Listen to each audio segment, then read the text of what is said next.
And welcome back to humanities. I am Purva and आज की video में हम कवर करेंगे क्लास 12th इंग्लिश का चैप्टर नंबर 4 जिसका नाम है द रैट ट्रैप। तो हर चैप्टर शुरू करने से पहले हम उसके टाइटल का मीनिंग समझते हैं। तो रैट ट्रैप क्या होता है? रैट ट्रैप होता है हिंदी में बोले तो चूहेदानी, राइट, जिसमें हम रोटी, पनीर, चीज ये सब लगा के चूहे को ट्रैप करने की कोशिश करते हैं। जब भी हमारे घर में चूहा घुस आता है ना, तो ये चूहादानी हम लगा देते हैं, तो उसी को इंग्लिश में बोलते हैं रैट ट्रैप। ठीक है जी। बात करते हैं ऑथर की। चैप्टर किसने लिखा है? So the author is Selma Lagerlof. ठीक है, सल्मा लैगरलॉफ। इसको सिंपली अगर हम स्पेलिंग में मिस्टेक ना करें तो याद कर सकते हैं सल्मा लैगरलॉफ। सिंपल लैगरलॉफ, कुछ भी स्पेलिंग में गड़बड़ नहीं होनी चाहिए। तो चलिए शुरुआत करते हैं इस चैप्टर की। ये है हमारी चूहेदानी जिसे रैट ट्रैप बोलते हैं। ठीक है, राइट, मेड ऑफ वायर्स। यहाँ पे आप देख सकते हैं ये चीज है, ये क्या एक बेट है, BAIT। बेट क्या होता है? जैसे कि क्लिक बेट होता है, यूट्यूब पे थंबनेल लगा देते हैं, कुछ टाइटल लिख देते हैं व्यूज के लिए, राइट। तो बेट होता है कुछ दिखावटी, राइट, फंसाने के लिए, right. So this is the bait, clear. और ये चूहा है जो इसमें जाके फंस जाता है। बहुत बढ़िया। अब बात करते हैं यार, ये टाइटल द रैट ट्रैप क्यों रखा है, इसका क्या मतलब है? So the title of the story refers to the theory that the world is a rat trap. The world is one big rat trap, कि भाई ये जो दुनिया है ये भी एक रैट ट्रैप है, right. It had never existed for any other purpose. कोई और पर्पस नहीं है बल्कि लोगों को बेट्स देके फंसाना है। यानी कि हमें क्या मटेरियलिस्टिक चीजें, भाई ये बैग हो गया, ये गाड़ी हो गई, ये बंगला हो गया, ये पैसा हो गया, ये क्या है? बेट्स हैं हम लोगों के लिए जो हमें इस लाइफ में मिलती है, जिससे हम फंस जाते हैं, राइट। मोह माया जो है। सो the world offers riches and joys, shelter and food, heat and clothing, right? हमें पैसा, खुशियाँ, शेल्टर यानी कि छत घर की, राइट, घर हो गया, खाना हो गया, एक कंफर्टेबल प्लेस हो गई, कपड़े हो गए, ये सब क्या है? ये बेट हैं। जैसे चूहे को रैट ट्रैप में हम चीज देते हैं और पोर्क देते हैं, यानी कि पिग की मीट देते हैं उसको फंसाने के लिए, सिमिलरली ये दुनिया हमें ये सारी बेट्स देती है फंसाए रखने के लिए। एज सून एज एनीवन, जैसे ही हमारा मन मचलता है, हम बहक जाते हैं, as soon as anyone let himself be tempted यानी कि टेम्पटेशन होती है, मन ललचाता है, to touch the bait, कि यार पैसे आ जाए, बंगला मिल जाए, गाड़ी मिल जाए, दौलत शोहरत, वैसे ही ये जो पिंजरा है, ये जो रैट ट्रैप है, वो हम पे बंद होता है एंड हम इसमें फंस जाते हैं। तो किसकी बात हो रही है? ये मोह माया की बात हो रही है, राइट। अब ऐसा कौन सोचता है? जो इस स्टोरी का मेन कैरेक्टर है। मेन कैरेक्टर को इंग्लिश में प्रोटैगनिस्ट बोलते हैं, प्रोटैगनिस्ट। ठीक है, तो प्रोटैगनिस्ट कौन है इस स्टोरी का? एक रैट ट्रैप सेलर, एक ऐसा इंसान जो रैट ट्रैप बेचता है, जिसका हम कई बार पेडलर भी बोलेंगे। Peddler is someone who goes from one place to another, जो इधर से उधर जाता है और चीजें छोटी मोटी बेचता है अपना पैसे कमाने के लिए, राइट। पेडलर, समझ गए बात? बहुत अच्छे। ये उसका पॉइंट ऑफ व्यू है। सो क्या पॉइंट ऑफ व्यू है पेडलर का? Very important. The world, he sees the world as a rat trap. The peddler believes that the world is like a rat trap, एक चूहेदानी की तरह है, जो कि हम जैसे लोगों को, हम चूहे बन गए इसकी नजरों में, टेम्प्ट करता है, tempting people with material possessions. Material possessions यानी कि ये सब जो पैसे से खरीदा जा सकता है, हमारी मनी हो गई, फूड हो गया, शेल्टर हो गया, only to trap them in misery. Misery यानी कि सौरो, दुख, राइट। फिर हम इसी में फंसे रह जाते हैं। ये क्या है? ये एक फिगर ऑफ स्पीच है। कौन सी फिगर ऑफ स्पीच है? Metaphor. Metaphor figure of speech में क्या होता है? डायरेक्ट कंपैरिजन हो रहा है। वर्ल्ड को एक रैट ट्रैप की तरह दिखाया गया है, the world as a rat trap, direct comparison कर दिया है इमेजिनेटिव वे में। ठीक है, वर्ल्ड को इमेजिन कर रहा है as rat trap. So this metaphor reflects the idea that greed, लालच एंड टेम्पटेशन, जो मन मचलता है, राइट, मन करता है, कैन इम्प्रिजन ह्यूमन बींग्स, वो हमें इम्प्रिजन यानी कि जैसे जेल में बंद हो जाते हैं, वैसे ही इस साइकिल में बंद हो जाते हैं, preventing them from realizing their better self, जो असली मकसद है जीवन का, जो हमारी हायर सेल्फ है, राइट, जो कॉन्शियसनेस है, हम फिर उस पे नहीं पहुंच पाते। जैसे कि कहते हैं ना, मोह माया छोड़ो और तभी एनलाइटनमेंट प्राप्त होगी, सिमिलर। ठीक है, चलो, तो ये थोड़ा सा एक कॉन्सेप्ट था, आप देख सकते हैं।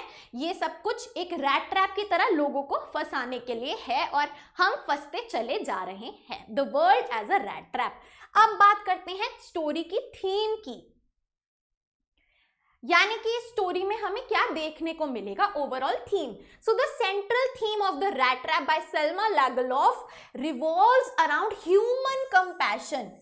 ह्यूमन कंपैशन यानी कि एक दूसरे को समझने की कोशिश, अंडरस्टैंड करना दूसरे की सिचुएशन को, and the power of kindness. Kindness यानी कि गुड एक्शंस करना किसी के लिए, right, being kind to them, being nice to them, उनकी सिचुएशन को समझना, उनसे अच्छे से बातचीत करना, right.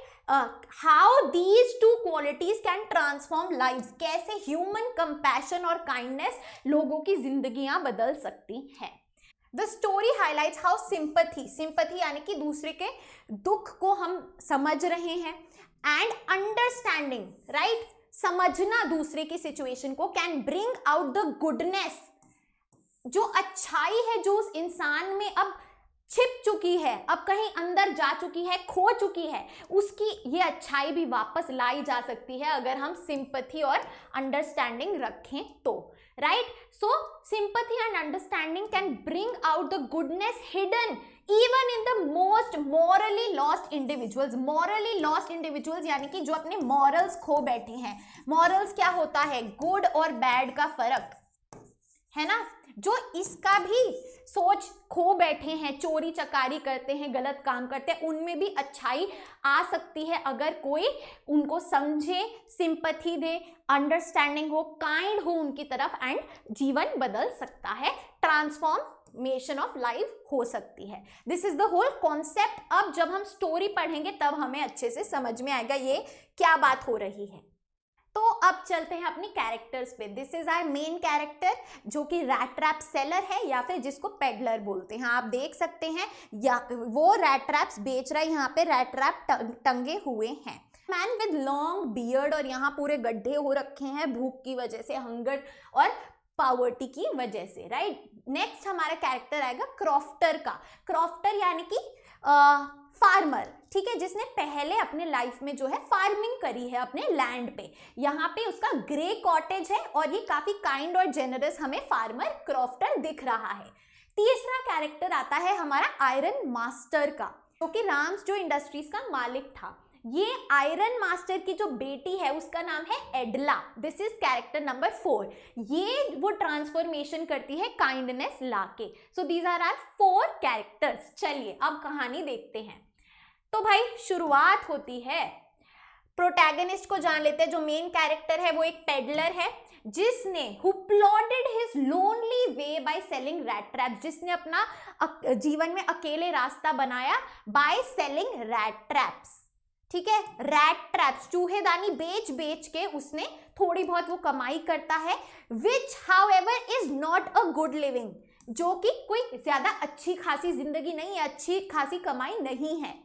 When left to his own meditations, यानी कि जब वो खुद इतना अकेला है, कुछ ज्यादा ढंग का काम कर नहीं रहा है, तो खुद अपने थॉट्स में उसने क्या सोचा है, उसकी क्या थिंकिंग डेवलप हुई है, that the world is a huge rat trap, ठीक है। When left to his own meditations यानी कि his own thoughts, उसके विचार, राइट।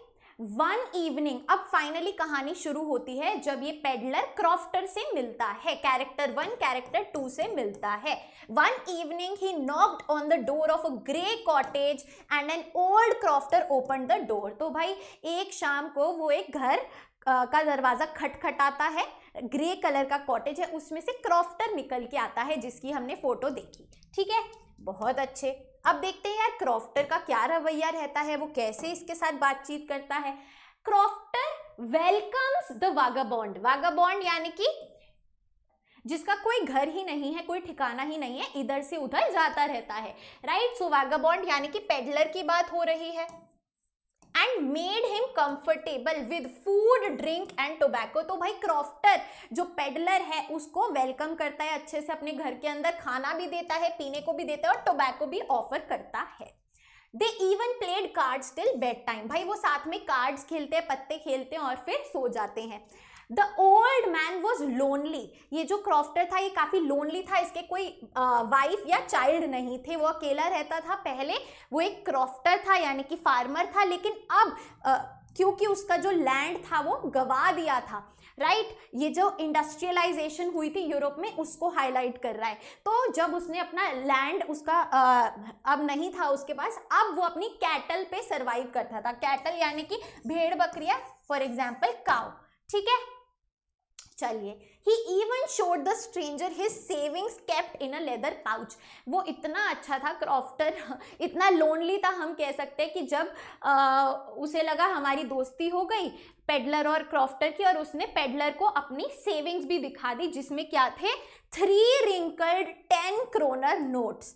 3 रिंकल्ड यानी कि 3 नोट्स थे, रिंकल्ड जो ऐसे हम तय बना के नहीं रख देते नोट्स को। क्रोनर क्या है, जैसे हमारे में रुपीस होता है, स्वीडन में क्रोनर होता है, ठीक है।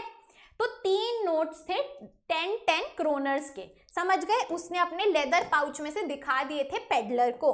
अब भाई अगले दिन क्या होता है, पेडलर फार्मर को, क्रॉफ्टर को टाटा बाय बाय करता है और फिर यार वो क्या करता है, छुपके से उसके घर में आता है और उस लेदर पाउच में से फार्मर के जो 30 क्रोनर नोट्स थे वो निकाल लेता है, स्टोल कर लेता है, यानी कि स्टील कर लेता है, यानी कि चोरी कर लेता है।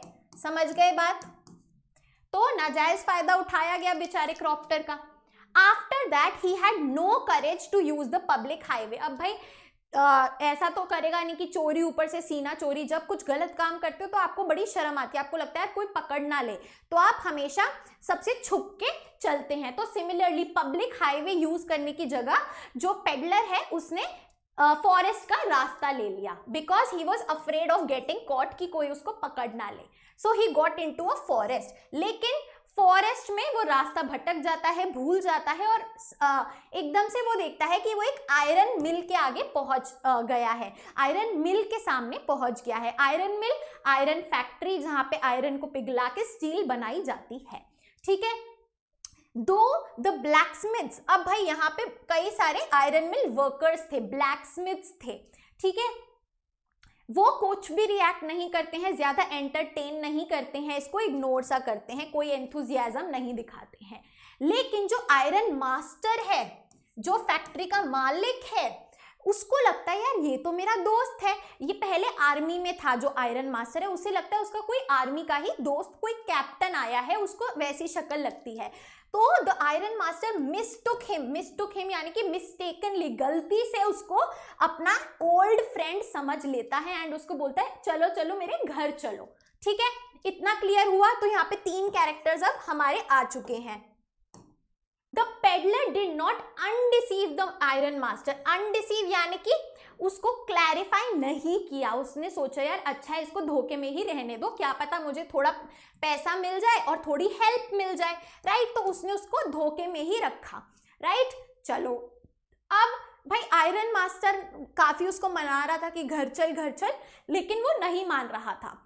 तो जब आयरन मास्टर उसको नहीं कन्विंस कर पाया घर लाने के लिए कि हम आपकी अच्छे से खातिरदारी करेंगे, अच्छा ध्यान रखेंगे, हॉस्पिटैलिटी, वो नहीं उसको कन्विंस कर पाया इन चीज़ों के लिए, तो उसने अपनी डॉटर एडला को भेजा, ठीक है, अपनी डॉटर को भेजा कि इसको जरूर से घर लाओ।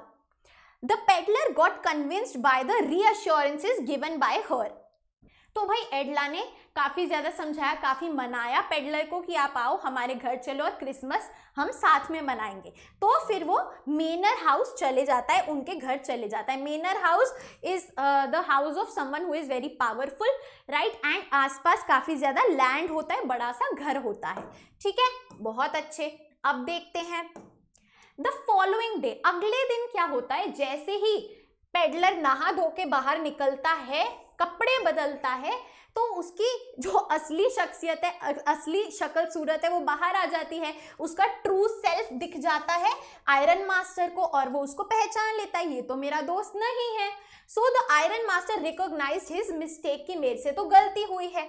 अब पेडलर उन्हें बोलता है कि प्लीज प्लीज आप मुझे जाने दो, राइट, कि मैं तो इनोसेंट हूँ, मेरी ज्यादा गलती नहीं है, एंड चलो उसको फिर जाने देते हैं। He was allowed to go. लेकिन Edla, our character number 4, who was very kind hearted,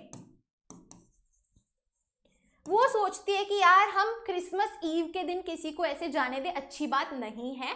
it was unjust, it was injustice, यानी कि it was unfair to let the man go on the eve of Christmas. Europe में Christmas eve बहुत अच्छे से मनाई जाती है, right, जैसे दिवाली हमारा बड़ा फेस्टिवल है, वहाँ क्रिसमस है। तो she wanted to make him feel peaceful and comfortable, वो चाहती थी कि उसको एकदम रिलैक्स्ड फील हो और वो अच्छे से क्रिसमस मनाए। वो उसको अच्छा फूड देती है and allowed him to take away her father's dress, right, वो कहती है जो कपड़े हैं आप ये रखो as a Christmas present, Christmas gift भी देती है, right. So this is the kindness जो ट्रांसफॉर्म करेगी पेडलर की लाइफ। देखते हैं कैसे। Now what was the reaction of the peddler? The peddler यानी कि the stranger became dumbfounded यानी कि सरप्राइज, वो काफी सरप्राइज हो गया क्योंकि उसके साथ ऐसा कभी किसी ने पहले नहीं किया है। He had never received such mercy यानी कि माफी from anyone। अब क्या होता है, पेडलर जो है चले जाता है। अब एडला और उसके पापा चर्च जाते हैं। At church she and her father learned What the stranger had done to the old man। उन्हें पता चलता है कि कैसे क्रॉफ्टर के पैसे चोरी हुए हैं एंड ये उसी ने किया है। तो वो बहुत ज़्यादा डरे हुए अपने घर भी आते हैं, क्या पता हमारे घर से भी कुछ चुरा ले गया हो। So they returned home alarmed यानी कि सतर्क होके, thinking that he must have repeated the same at their home too. अब जब वो आते हैं, as they reached home they found a packet, उनको एक पैकेट मिलता है जो कि पेडलर ने छोड़ा होता है, ठीक है।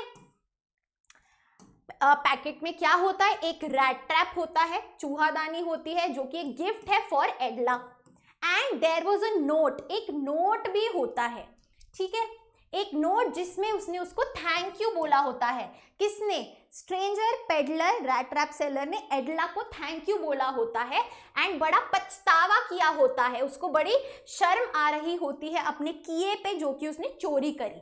और साथ में गिफ्ट के साथ साथ नोट है, और नोट के साथ साथ क्या है जो उसने चोरी करी थी, द 30 क्रोनर नोट्स, ठीक है, वो भी है। और इस पे लिखा है कि ये जो भी राइटफुल ओनर है उसको लौटा दिया जाए, please return this money to the crofter. समझे बात, बहुत अच्छे। Now this is the transformation part. Her kindness change the life of the peddler, peddler की लाइफ ट्रांसफॉर्म हो जाती है एडला की काइंडनेस से। The peddler thanked Edla giving him a second chance and helping him out. कैसे Edla ने उसे जज नहीं किया और एक सेकंड चांस दी, ह्यूमन की तरह एक ट्रीट किया। He signed his name as Captain von Stahl. तो भाई यहाँ पे इस नोट में जो इस पैकेट में होता है उसने अपना सिग्नेचर कैसे किया, कैप्टन वॉन स्टाल। इस पे क्वेश्चन भी आ जाता है, why did the peddler sign in the name of Captain von Stahl, because now he had undergone a transformation. अब वो एक वी कैन से ट्रूथफुल इंसान में बदल गया है, right, and he is as brave and strong as a captain, right, जो कि उसको मिसअंडरस्टूड किया था कि ये कैप्टन है जो कि एडला के पापा का दोस्त है, लेकिन ये पेडलर था, right, but now he is as brave and strong as a captain, right. बहुत अच्छे। अब चलते हैं कैरेक्टर स्केचेस पे। हमने पूरी स्टोरी लाइन बाय लाइन बहुत अच्छे से कर ली है, कैरेक्टर स्केच बहुत इंपॉर्टेंट है। बात करते हैं पेडलर की। सिनिकल है, यानी कि सोचता है कि ये सारी दुनिया जो है बड़ी मतलबी है, यानी कि नेगेटिव अप्रोच है लाइफ की, because he views the world as a cruel rat trap जो कि सबको फंसाता है। अपॉर्चुनिस्टिक है, यानी कि जब भी मौका मिलता है चोरी कर लेता है। पुअर है, गरीब है, डेस्परेट है। Lives in rags, constantly hungry, poor condition है उसकी। नोमैडिक है, यानी कि इधर से उधर भटकता रहता है, कोई घर नहीं है उसका, विदाउट अ होम। ट्रांसफॉर्म हो जाता है, कैसे? आफ्टर रिसीविंग काइंडनेस फ्रॉम एडला विलमैन्स सन। ठीक है जी, बहुत अच्छे। ट्रांसफॉर्मेशन कैसे होती है, ये पूरा यहाँ पे वापस से समअप कर दिया है कि कैसे एडला की काइंडनेस से उसमें मॉरल चेंज आता है। सिग्निफिकेंस क्या है भाई? This character represents the theme of redemption, कैसे खुद को एक सेकेंड चांस दी गई है, एंड ह्यूमन कंपैशन, कैसे जब एक इंसान दूसरे इंसान की सिचुएशन को समझता है तो जो मोस्ट हार्डन्ड इंडिविजुअल्स होते हैं वो भी पिघल जाते हैं, उनमें भी गुडनेस वापस आ जाती है। बहुत बढ़िया, आगे चलते हैं। अब बारी आती है क्रॉफ्टर की। भाई क्रॉफ्टर काइंड हार्टेड था, लोनली था एंड ट्रस्टिंग था, जो भी हमने पूरी सिचुएशन देखी उसके according. Background, old retired man who lives alone after working on a farm, right, पहले क्रॉफ्ट पे काम करता था। पर्सनालिटी की बात करें तो काफी generous and eager for companionship. Eager for companionship का मतलब है वो चाहता है कि उसके साथ कोई हो टाइम स्पेंड करने के लिए, है ना। कंपेनियनशिप यानी कि पार्टनर हो, कोई साथ हो। इसीलिए जैसे ही पेडलर उसके घर पे नॉक करता है वो खुश हो जाता है कि अरे कोई तो है, right. He offers food and shelter to the peddler and personal life including savings तक शेयर करता है। सिग्निफिकेंस क्या है इस कैरेक्टर से, हमें क्या सीखने को मिलता है कि जो वल्नरेबिलिटी है ऑफ आइसोलेटेड पीपल, जो लोग अकेले रहते हैं, अलग रहते हैं सबसे, वो कितने वल्नरेबल हैं, ओपन हैं टू वी कैन से ये जो धोखा हुआ, right, to the misplaced trust, कैसे इनका फायदा उठाते हैं कुछ लोग और इनको एक्सप्लॉइट करते हैं। His interaction with the peddler sets the story's conflict in motion, कैसे एक अच्छे इंसान के साथ बुरा हुआ, right? And how the peddler is not a good human being as of now, बाद में वो चेंज हो जाता है। अब बात करते हैं आयरन मास्टर की। एम्बिशियस है, पावरफुल है क्योंकि काफी प्रैक्टिकल है, प्राउड है, he was in army before, short tempered है, जैसे ही पता लगता है कि ये मेरा दोस्त नहीं है काफी रिएक्शन आता है, and is very quick to जज कर लेता है। Owner of the Ramsjo iron works who mistakes the peddler for an old acquaintance यानी कि ओल्ड नोन, जिसको आप जानते हो। पर्सनालिटी की बात करें, शुरू में सिंपैथेटिक होता है, समझता है, लेकिन प्राइडफुल एंड इम्पेशेंट, काफी ज्यादा स्टेटस कॉन्शियस, जैसे ही उसे पता चलता है पेडलर तो ये कोई और है तो उसको उसकी काइंडनेस एकदम हट जाती है। क्या सिग्निफिकेंस है इस कैरेक्टर की? जो सोसाइटी में जजमेंट्स होते हैं उसको ये शो करता है। How people are valued based on their status, वो क्या हैं, क्या कमाते हैं, कैसे हैं, instead of giving kindness to everyone. अब एकदम opposite of the iron master is his daughter एडला।